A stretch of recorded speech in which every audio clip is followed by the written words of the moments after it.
Alors, bonjour, bonsoir, frères et sœurs, c'est de nouveau moi.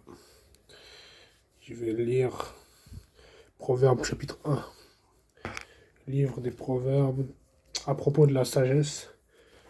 Proverbes chapitre 1, objectif de l'auteur. Je lis pour la gloire de Dieu, Proverbes de Salomon, fils de David, roi d'Israël, pour connaître la sagesse et l'instruction, pour comprendre les paroles de l'intelligence, pour recevoir des leçons de bon sens, de justice, d'équité et de droiture, pour donner du discernement à ceux qui manquent d'expérience, de la connaissance et de la réflexion aux jeunes. Que le sage écoute et il augmentera son savoir. Celui qui est intelligent gagnera en habileté.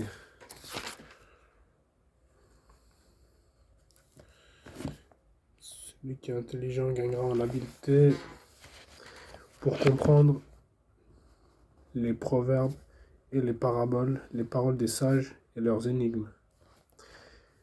Verset 7. La connaissance commence par la crainte de l'Éternel. Il faut être fou pour mépriser la sagesse et l'instruction. Mon fils, écoute l'instruction de ton père et ne rejette pas l'enseignement de ta mère. En effet, ce sera une couronne de grâce pour ta tête et un collier pour ton cou. Les mauvaises compagnies. Mon fils, si des pécheurs veulent t'entraîner, ne cède pas. Peut-être te diront-ils, viens avec nous. Dressons des embuscades pour verser du sang. Tendons sans raison un piège aux innocents. Engloutissons-les vivants comme le séjour des morts. Oui, engloutissons-les tout entiers comme ceux qui descendent dans la tombe. Nous trouverons toutes sortes de biens précieux et nous remplirons nos maisons de butin. Tu auras ta part avec nous. Il n'y aura qu'une bourse pour nous tous. Verset 15. Mon fils, ne te mets pas en chemin avec eux. Écarte ton pied de leur sentier. En effet, leurs pieds courent au mal et ils sont pressés de verser le sang. Or, il ne sert à rien de poser un piège sous les yeux de tout ce qui peut voler. Eux, c'est contre leur propre vie qu'ils dressent des embuscades. C'est à eux-mêmes qu'ils tendent un piège. Tel est le sentier de tout homme assoiffé de profit. Le gain malhonnête cause la perte de son propriétaire. La sagesse appelle. Alors, verset 20. La sagesse crie dans les rues, elle parle tout haut sur les places. Elle appelle à l'entrée des endroits bruyants, aux portes dans la ville. Elle fait entendre ses paroles. Jusqu'à quand, vous qui manquez d'expérience, aimerez-vous la naïveté? Jusqu'à quand les moqueurs trouveront-ils leur plaisir dans la moquerie et les hommes stupides détesteront-ils la connaissance? Revenez pour écouter mes reproches. Je veux déverser mon esprit sur vous, je veux vous faire connaître mes paroles.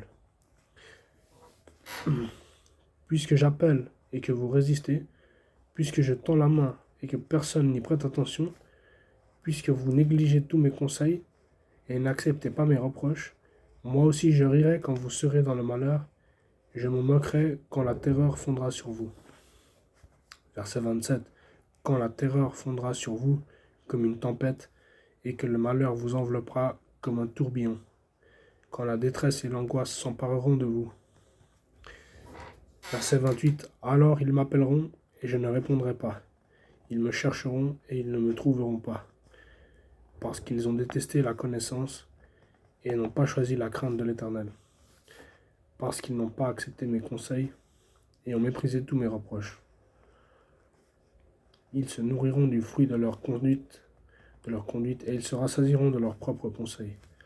En effet, l'égarement de ceux qui manquent d'expérience les tue, et l'insouciance des hommes stupides provoque leur perte. En revanche, celui qui m'écoute habitera en sécurité, il vivra tranquille et n'aura à redouter aucun mal. Voilà, frères et sœurs, Proverbes chapitre 1. Et je vais lire le verset 1 à 5. Les versets 1 à 5.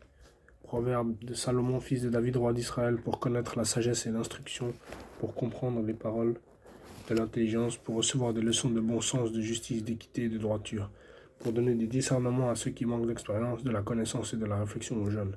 Que le sage écoute et il augmentera son savoir. Et celui qui est intelligent gagnera en habileté. Donc je relis Proverbe chapitre 1, verset 1 à 5. Proverbe de Salomon, fils de David, roi d'Israël, pour connaître la sagesse et l'instruction, pour comprendre les paroles de l'intelligence. Pour recevoir des leçons de bon sens, de justice, d'équité et de droiture, pour donner du discernement à ceux qui manquent d'expérience, de la connaissance et de la réflexion aux jeunes. Que le sage écoute et il augmentera son savoir. Celui qui est intelligent gagnera en habileté. Voilà. C'était Proverbe chapitre 1. J'espère que vous avez été bénis. Moi, j'ai été béni. Et je vous dis à la prochaine. Que Dieu continue à nous guider, à nous protéger par son Saint-Esprit. Que Dieu nous protège, que Dieu nous conduise, qu'il nous fasse grâce d'entrer dans son royaume céleste quand il reviendra nous chercher. Que Dieu nous conduise, que Dieu nous protège. Ciao.